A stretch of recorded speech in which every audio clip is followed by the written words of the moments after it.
warahmatullahi wabarakatuh. Tabi pun. Selamat datang di Podnes Podcast Nesa. Kembali lagi bersama saya Gita Cinta Rahayu dan dengan rekan saya Anissa Rahma. Hai Sobat Podnes, apa kabarnya nih? Sudah lama kita tidak podcast lagi ya. Jadi hari ini kita kedatangan narasumber yang sangat spesial, tentunya untuk menambah pengetahuan dan wawasan kita. Pemirsa, negara kita menjamin kesejahteraan anak, termasuk perlindungan hak anak dan hak asasi manusia. Untuk itu, kami mendatangkan tamu dari Polres Lampung Utara, yaitu Unit Reskrim Unit Perlindungan Perempuan dan Anak, dalam menyampaikan apa saja sih yang mesti kita ketahui bersama tentang perlindungan anak. Kita sapa dulu tamu spesial kita hari ini. Selamat pagi Bapak Ibu. Selamat pagi. Bagaimana nih Bapak Ibu kabarnya? Alhamdulillah sehat. Boleh dong Bapak Ibu perkenalan dulu kepada Sobat Podnes. Saya nama Joko Susilo, pangkat Ibda, jabatan di Polres Lampung Utara sebagai Kabur Binop Satreskrim Polres Lampung Utara. Ya, kalau Ibu? Nama saya Triwaduni, pangkat saya Aibda. Saya berdinas di unit PPA Polres Lampung Utara. Ya. Nama saya Brigpol Hosima, saya di Banit Unit PPA Polres Lampung Utara. Ya. Oh iya Bapak Ibu, kategori usia berapa yang masuk dalam Undang-Undang Perlindungan Anak? Baik, saya akan mencoba menjawab. Menurut Undang-Undang Perlindungan Anak, yang dinamakan anak adalah saat masih di dalam kandungan sampai anak berumur 18 tahun. Setelah itu anak itu juga ada yang disebut sebagai anak itu sebagai pelaku. Itu juga dapat dilindungi juga, bukan hanya korban. Di sini pelaku anak juga dapat perlindungan dari hukum. Misalkan anak yang melakukan tindak pidana itu berumur 12 tahun, itu tidak bisa dihukum, tapi perkaranya bisa maju. Sedangkan anak yang di atas 14 tahun sampai 18 tahun itu bisa dikenakan hukuman, perkaranya juga bisa dilanjutkan sampai kejaksaan. Mungkin itu aja, ada tambahan Pak KBM?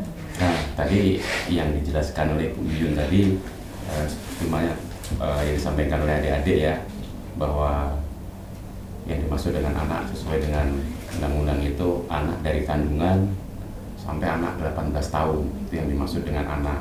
Kemudian saya jelaskan juga bagaimana kalau anak-anak yang berhadapan dengan hukum, bisa nggak dilakukan proses penyidikan ataupun bisa nggak dihukum. Mungkin itu jadi pertanyaan juga ya. Nah, saya jelaskan tadi, Bu Yuyun juga sudah menjelaskan bagaimana dengan anak-anak yang berhadapan dengan hukum. Kalau di dalam unit PPA itu dalam penyidikannya disebut anak yang berhadapan dengan hukum. Itu yaitu anak yang berusia 12 tahun sampai dengan 18 tahun. Nah, untuk anak yang berusia 12 tahun sampai dengan 14 tahun itu ketika anak-anak itu melakukan suatu tindak pidana, itu bisa dilakukan proses penyidikan, namun tidak bisa ditahan. Ya, tidak bisa ditahan bukan berarti tidak bisa dihukum. Nah, itu untuk anak-anak yang usianya 12 sampai dengan 14 tahun. Kemudian bagaimana dengan anak-anak yang usianya 14 tahun sampai dengan 18 tahun ketika dia melakukan suatu perbuatan pidana? Nah, itu diatur dalam undang-undang yang namanya Undang-Undang Sistem Peradilan Anak. Di situ mengatur negara ini juga melindungi anak-anak, bukan hanya saja anak-anak yang di usia dalam kandungan sampai di usia 18 tahun, termasuk juga sedemikian istimewanya anak-anak itu di mata negara, sehingga ketika anak-anak itu juga melakukan suatu pelanggaran hukum, itu pun undang-undangnya diatur sedemikian rupa. Dari mulai penahanan juga tidak sama dengan penahanan dewasa. Di Undang-Undang Sistem Peradilan Anak itu diatur untuk penyidik melakukan penahanan paling lama 7 hari, kemudian perpanjangan di kejaksaan paling lama 8 hari, tidak boleh lebih dari itu. Kemudian ancaman hukuman juga dibatasi. kalau dewasa kalau melakukan kejahatan berat misalnya pembunuhan berencana itu kalau dewasa bisa 20 tahun atau penjara seumur hidup atau hukuman mati. Tapi kalau untuk anak-anak, sedemikian sayangnya negara itu untuk melindungi anak-anak ini. Maka untuk anak-anak ancamannya paling lama 10 tahun. Paling lama 10 tahun, nggak bisa lebih dari 10 tahun. Kemudian ketika anak-anak juga melakukan pelanggaran yang diancam dengan ancaman penjara pidana 7 tahun ya, masih di bawah 7 tahun itu masih bisa dilakukan diversi. Mungkin kalau adik-adik juga apa itu diversi? Mungkin ada pertanyaan ya. Apa itu diversi? Diversi itu dimediasi, dimusyawarahkan. Misalnya di luar persidangan. Itu tadi penyelesaian di luar persidangan, dimusyawarahkan dulu. Baik di tingkat penyidikan, di kepolisian, kemudian di kejaksaan, di pengadilan juga itu wajib mereka untuk melakukan diversi terhadap anak-anak yang melakukan kejahatan. Itu pun diatur di ancaman hukumannya di bawah 7 tahun dia bisa dilakukan diversi. Itu sampai 3 kali kan? Itu sampai 3 kali ya. Itu mengapa negara itu menganggap anak-anak ini istimewa. Karena apa? Anak-anak ini adalah masa depan bangsa ini. Jadi walaupun anak-anak juga melakukan kejahatan juga diatur juga oleh negara ini bagaimana supaya anak-anak ini juga tetap terlindungi. Makanya dibuat juga undang-undang perlindungan anak seperti yang disampaikan Bu Yun tadi. Yang dimaksud di situ ketika anak juga ada kekerasan terhadap anak, baik dilakukan oleh sesama anak, orang dewasa ataupun orang tuanya, semuanya diatur di situ. Jadi itulah anak-anak itu dilindungi. Nah, mungkin ada tambahan lagi dari Bu Kosima. Kemungkinan sudah cukup karena sudah banyak penjabaran masalah anak ya. Iya. Nah Pak, kita sebagai pelajar, sebagai anak di bawah umur, apa saja sih Pak hak kita dalam dunia pendidikan, dalam dunia masyarakat, dalam negara juga, apa sih Pak hak kita? Bentuk perlindungan ya, Ya. Atau hak-haknya ya. Ya. Nah, oke, mungkin nanti bisa tambahkan Bu Ina Bu Kosima ya. Kalau dari negara dulu, apa sih bentuk perlindungannya dengan dibuatnya undang-undang seperti tadi undang-undang sistem peradilan anak? Itu negara juga sudah melindungi. Di situ ada aturan-aturan hukumnya. Kalau berbuat seperti ini kepada anak-anak ada sanksi hukumnya. Kalau kalian masih melanggar, ini sanksinya. Maka dibuat oleh pemerintah itu aturan hukumnya, kemudian perangkat hukumnya, penegakan hukum yang bagaimana, kemudian kalau yang melanggar itu nanti sanksinya seperti apa, itu semua diatur. Itulah bentuk negara dalam melindungi anak-anak. Kemudian di sekolahan juga mungkin juga ada aturan-aturan di dalam sekolah ini, bagaimana supaya siswa ini tidak saling bully, tidak saling mungkin nanti menganiaya, ribut. Dan mulai di kelas juga ada guru kelas, kemudian ada guru piket, ada guru BP juga. Itulah salah satu bentuk perlindungan dari sekolahan. Selama dalam lingkungan sekolah, gurulah yang bertanggung jawab penuh terhadap proses belajar mengajar dan proses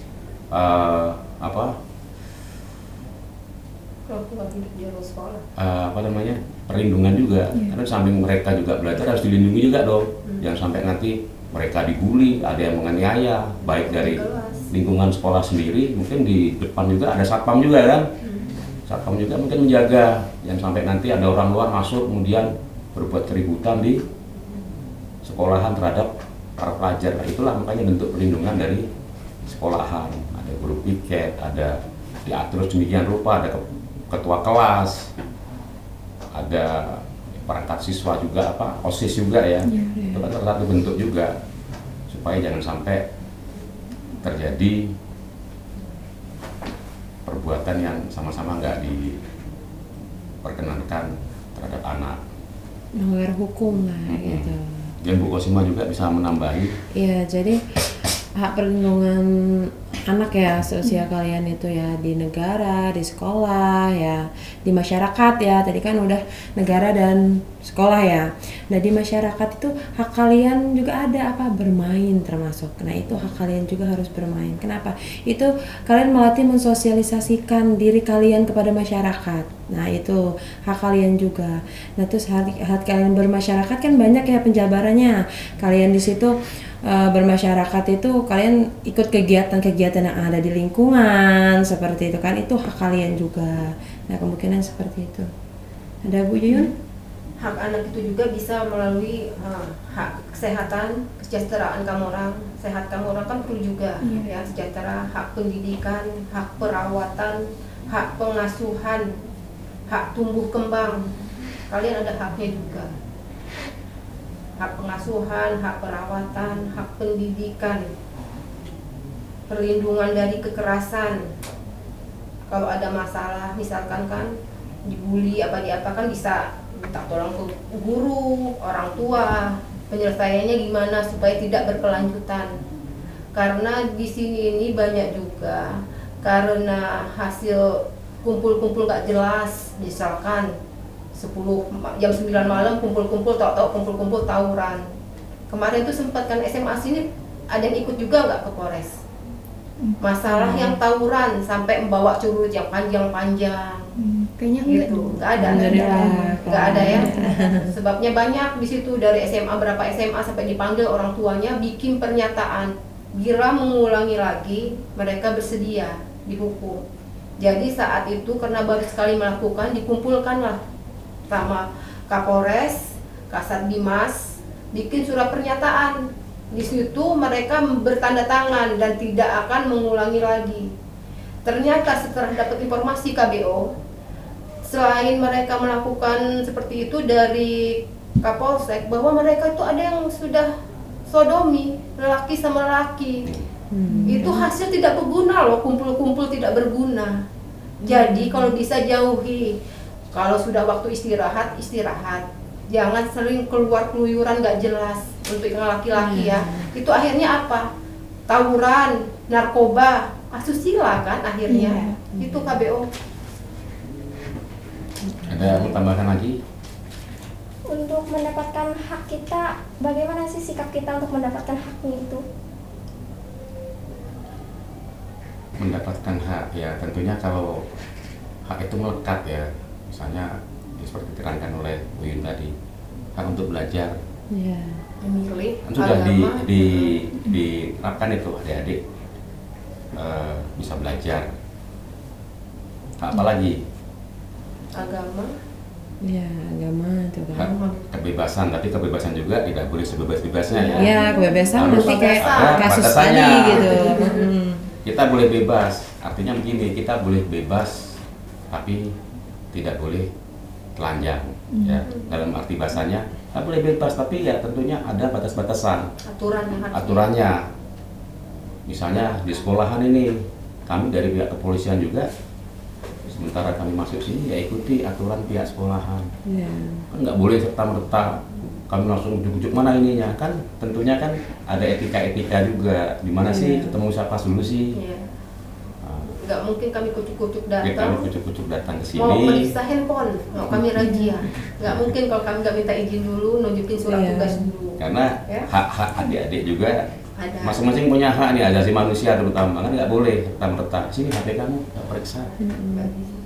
Bisa mengatakan hak bapak apa ini, kami punya hak privasi juga loh Pak. Nah itu kan sudah dijaga semuanya, kecuali kalau ada hak-hak yang dilanggar tentunya ada nanti sanksi hukum atau sanksi administrasi dari sekolah ini juga. Misalnya nih hak adik-adik apa contohnya?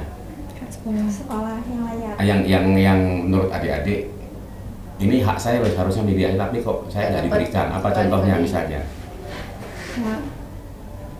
Apa misalnya? Ini harusnya menurut adik-adik ini hak saya loh, tapi nggak diberikan. Apa contohnya? Mungkin bisa kami jawab nanti.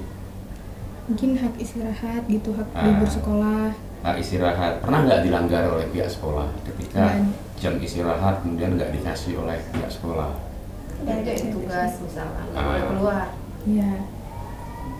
Kan walaupun dikekang, kamu nggak boleh keluar. Aturannya sudah melekat. Kalau kamu selagi jam sekolah tidak boleh keluar. Nggak bisa kita walaupun loh berarti melanggar hak kebebasan saya dong. Nggak bisa seperti itu juga. Karena tidak semua hak itu diberikan kebebasan sepenuh-penuhnya. Nanti kalau seperti itu kacau negara ini. Di jalan raya, Bu Yuyun ini mbak mobil parkir di tengah jalan. Ganggu hak orang lain nggak? Ganggu. Nah, tentunya juga di situ dibuat aturan supaya apa? Supaya tertib. Kalau Bu Yuyun misalnya, kan hak saya Pak parkir di sini di depan rumah orang misalnya. Lo orang juga punya hak juga, saya juga punya hak juga untuk keluar Pak di tempat ini. Artinya kita sama-sama menghargai ya hak kita, hak orang lain juga. Kita juga hargai hak orang lain juga. Di samping punya hak kita, hak. Sekarang kalau adik-adik mekik-mekik hak adik-adik nggak di sekolahan? Iya. Mekik-mekik sekuat-kuatnya. Tapi orang juga kan punya hak berisik ini. Iya. Makanya sekolah membuat aturan, jaga kesopanan supaya apa? Tidak melanggar hak-hak masing-masing individu. Saling menghargai. Iya, kita punya hak, orang punya hak juga. Loh, kan hak saya Pak mekik-mekik sekuat tenaga. Tapi orang juga punya kuping juga. Saya tuh punya hak juga loh. Mbak punya hak untuk tenang juga loh. Artinya apa? Kita saling menghargai masing-masing hak. Mudah-mudahan kalau kita saling menghargai, biasanya terjadi konflik itu apa? Karena adanya kepentingan yang dilanggar. Coba semisalnya adik-adik tiba-tiba saya ngomong kuat-kuat sambil tiba-tiba saya mekik, artinya melanggar kebebasan adik-adik enggak untuk tenang tadi. Iya. Loh, kan hak saya ngomong sekuat-kuat tenaga. Emang bapak aja yang punya kuping, saya juga punya kuping Pak, bener nggak? Nah artinya di samping ada hak kita, ada juga hak orang lain yang harus kita hargai juga hak mereka. Ada lagi yang mau ditanya terkait dengan hak tadi? Udah cukup mungkin ya. Tapi pengen ada satu pertanyaan nih Bapak Ibu. Selama Bapak dan Ibu punya berbagai macam kasus gitu, kasus pelajar maupun di luar pelajar, itu ada nggak sih kasus yang unik gitu menurut Bapak dan Ibu? Nah ini yang langsung menangani perkara ini Termasuk Kosima ini. Banyak Yang sih ya menangani ini. langsung. Ya kalau misalnya contoh, kalau dia masalah bullying gitu ya, termasuk yang biasa marak sekarang ini. Kalau itu yang unik sih nggak ada. Yang cuman yang bukan unik ya mereka kalau misalnya tawuran, mereka ada salah satunya yang kalah baru mereka lapor. Tapi kalau nggak ada yang kalah ya nggak ada yang lapor, ya kan kayak gitu. Nah itu satu. Tapi kalau misalnya unik, kasus bisu itu dia korbannya bisu tapi sudah dewasa. Coba bisu kita tidak bisa mengartikan apa yang dia bicarakan, ya kan? Nah dia tuli juga karena dia sudah bisu. Nah jadi dia tidak sekolah ke SLB ya. Iya. Nah jadi Jadi nggak ngerti kita bahasa. panggil orang SLB itu dia tidak paham yang mengartikannya karena dia tidak sekolah. Nah disitulah kami kebingungan. Dia sebagai korban akhirnya apa teknis kami praktekkan langsung dengan Dan saya. ya. Nah jadi disitulah teknis-teknis yang kami biasa tangani, dan itulah kurang lebihnya di Lampung Utara itu real adanya yang kami tangani seperti Banyak. itu. Banyak Kejadian banyak. kasus banyak. Seperti di dunia pendidikan tuh kan kadang ada ya Bu ya yang membuli sesama teman gitu kan. Misal kalau dalam dunia pembulian gitu, gimana sih Bu cara kita sebagai pelajar untuk menghindari dari dunia pembulian, dan apakah pelaku yang melakukan pembulian itu dapat mendapatkan hukuman? Pembulian itu sekarang ini tergantung pidananya. Dari bully itu kan bisa terjadi berantem, Iya. kekerasan terhadap anak. Bisa dia keroyokan, tergantung kan. Nah, habis itu dari bully itu juga anak-anak itu bisa akhirnya kumpul kan, mereka bisa berkumpul kan akhirnya kan. Akhirnya yang tawuran itu tadi kan Ibu Kosima kan, Iya. misalkan itu. Jadi bully itu bisa dihukum, tergantung sekarang nih anak itu merasa apa loh yang dilakukan sama yang melakukan, Iya. misalkan kan. Itu Bu Kosima ada tambahan? Dan terus bullying ya. Bullying. Iya, itu bukan berarti saya anak di bawah umur dan saya cuman nabok sekali loh, bahasa-bahasa anak kota bumi kan cuman gitu kan. Nah, itu tidak bisa juga karena di sini itu masih termasuk kekerasan ya terhadap anak itu tadi. Dia menjeratnya itu pasal 80 kita kenakan. Nah, pasal 80 itu ancamannya juga ada 3 tahun 6 bulan dan denda 72 juta.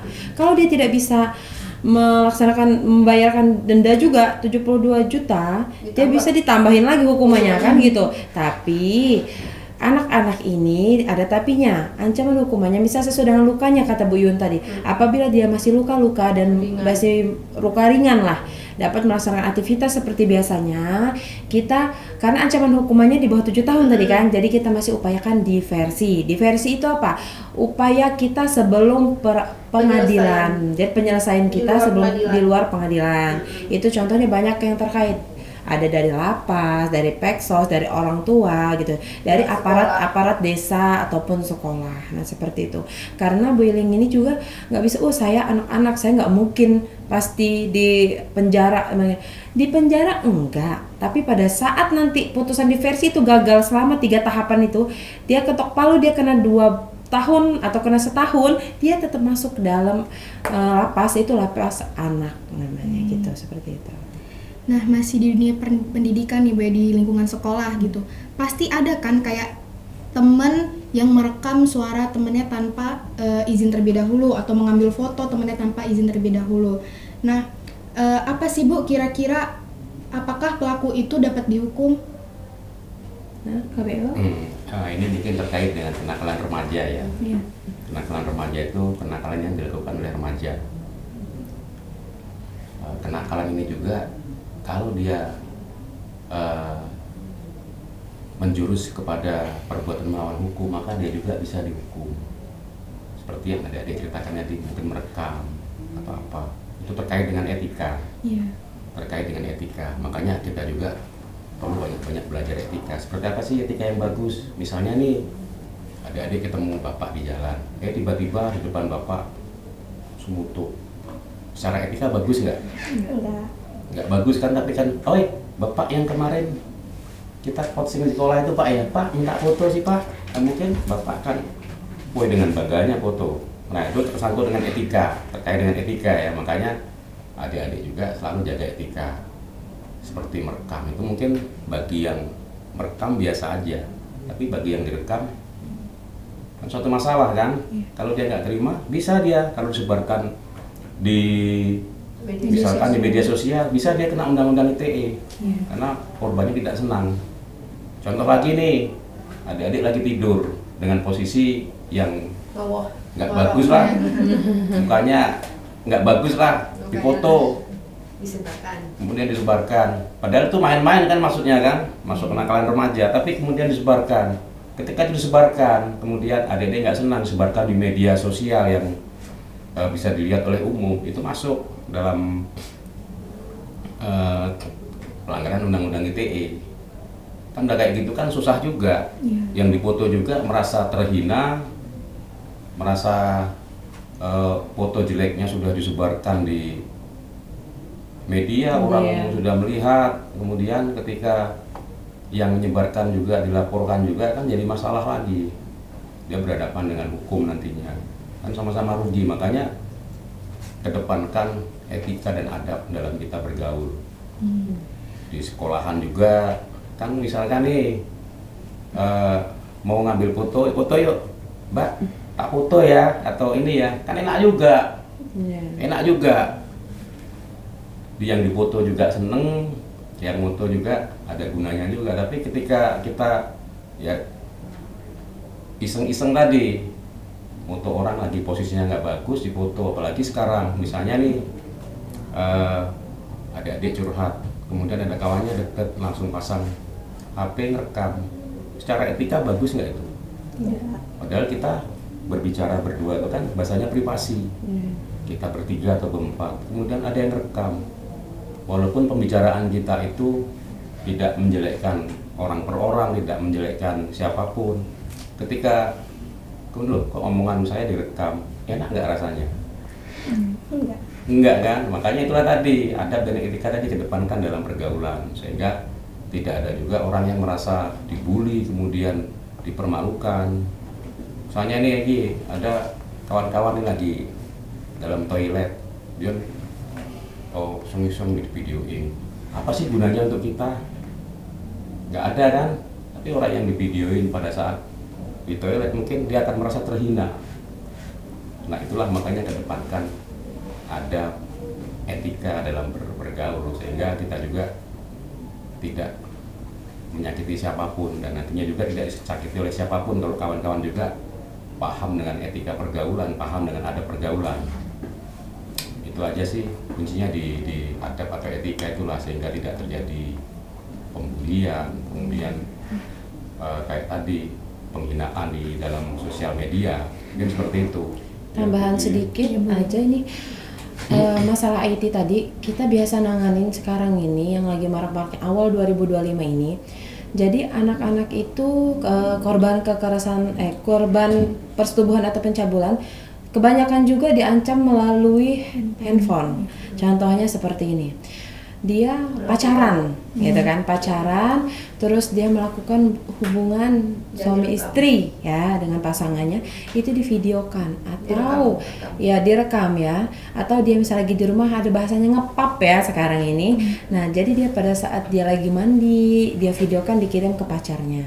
Nah, pada saat itu mereka mau putus nih, yang perempuan minta putus. Nah, itulah ancaman yang laki-laki untuk menyebarkan video ini ke teman-teman sekolah apabila tidak melakukan hubungan suami istri lagi. Itu yang biasa sekarang ini dipakai untuk pelaku-pelaku persetubuhan dan pencabulan. Manfaatnya itu untuk apa? Untuk mengancam kalian-kalian korban-korban anak di bawah umur. Jadi di sini kami juga menghimbau pada adik-adik semua itu tadi bijak dalam menggunakan sosial media ya, karena itu kadang untuk pembelajaran kita 60% untuk belajar, 40%-nya tadi kita takutnya menyimpang ya. Jadi mohon untuk adik-adik apabila sekarang ini udah vulgar dari video-video yang sudah muncul ya di akun TikTok ataupun Instagram, tolong disaring-saring yang baik-baik saja. Jadi kemungkinan itu tambahan dari saya. Ya. Perbuatan asusila yang harus dihindari pelajar dan hukum jika terbukti melakukan tindakan asusila, baik untuk orang dewasa kepada anak atau anak kepada anak, itu bagaimana tindakan lanjutnya? Proses hukumnya atau ininya? Proses hukum. Proses hukum terhadap anak-anak yang Melakukan tindakan asusila Ya. dengan pelaku dewasa. Pelaku dewasa ataupun sama-sama anak-anak gitu kan ya. Iya. Ini Bu Sima bisa Ya. jelaskan? Nah, jadi prosesnya itu kalau misalkan dia anak-anak kepada anak-anak dulu ya. Prosesnya itu proses hukumnya itu melakukan asusila ya. Asusila itu kan seperti persetubuhan dan atau pencabulan yang seperti tadi yang saya contohkan. Nah, itu prosesnya banyak saya bilang tadi. Kalau di anak-anak walaupun dia mau sama mau ya, karena pasti di situ ada bujuk rayu. Nah, yang namanya anak di bawah umur ini, mau dia tidak ada kekerasan, dia pasti ada bujuk rayu. Bujuk rayu siapa? Yang pastinya laki-laki doang yang rayu. Makanya perempuan itu yang mau, ya kan? Nah, itu dijerat juga dengan hukuman. Itu tadi pasal 81 dan atau pasal 82 dengan ancaman hukuman 15 tahun sampai dengan 20 tahun. Nah, itu. Nah, itu anak-anak dengan orang dewasa. Prosesnya gimana? Cuman bedanya kalau anak-anak tadi kita terpaku dengan undang-undang SPPA. Ya, karena ancaman hukumannya juga 2/3.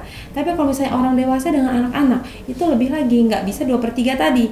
Ancaman hukuman itu 15 tahun sampai dengan 20 tahun apabila menyebabkan kematian. Nah, ada juga menyebabkan kematian nih. Pernah kan dengar di Sendang Sari? Sendang Sari itu pernah anak di bawah umur dia diperkosa terus ditusuk pakai yang kayu panjang di kebun sawit, singkong. Ya, singkong. Nah, itu. Nah, setelah dia diperkosa, itu dia persetubuhan. Kalau sekarang perkosa ya, kalau misalnya bahasa hukumnya persetubuhan. Setelah dia disetubuh, dia dibunuh itu dengan alat kelaminnya itu alat kelaminnya dimasukkan dengan kayu panjang sampai dia nembus hampir dada gitu.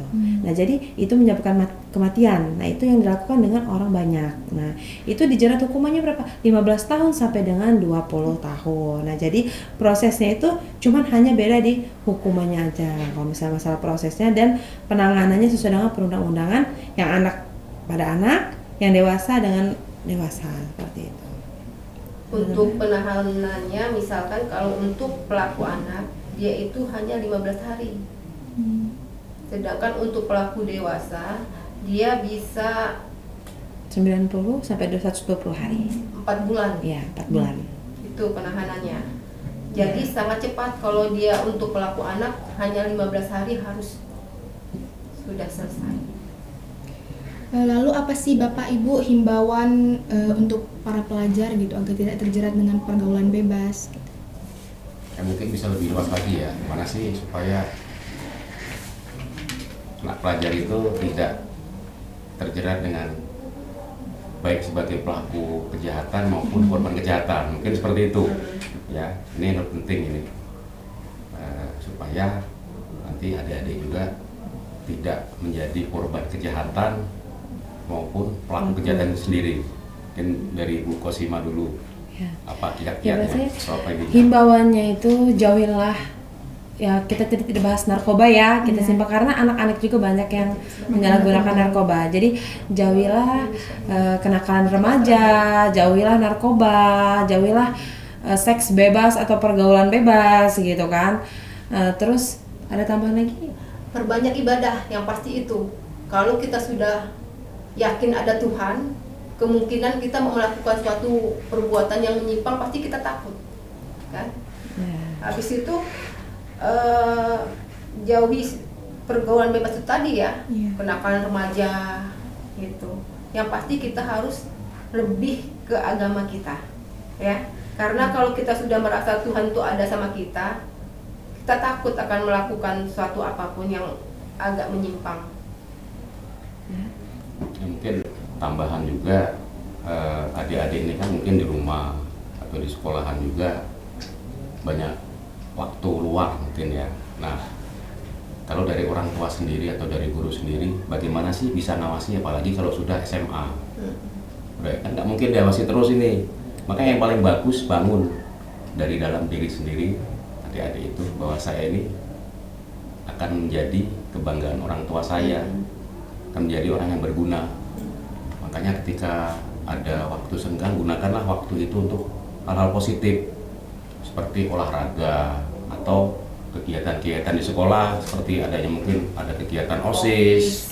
Pokoknya jangan gunakan waktu senggang itu untuk melamun atau apa, gunakan waktu itu untuk hal-hal yang positif. Dan satu lagi, adik-adik harus punya motivasi. Saya ini kebanggaan keluarga, saya ini kebanggaan orang tua saya akan menjadi orang yang berguna. Saya tidak mau melakukan hal-hal yang negatif. Setiap kali adik-adik mau melakukan hal yang negatif, berpikirlah, saya ini kebanggaan orang tua, saya ini kebanggaan keluarga, saya ingin menjadi orang yang berguna, saya ingin menjadi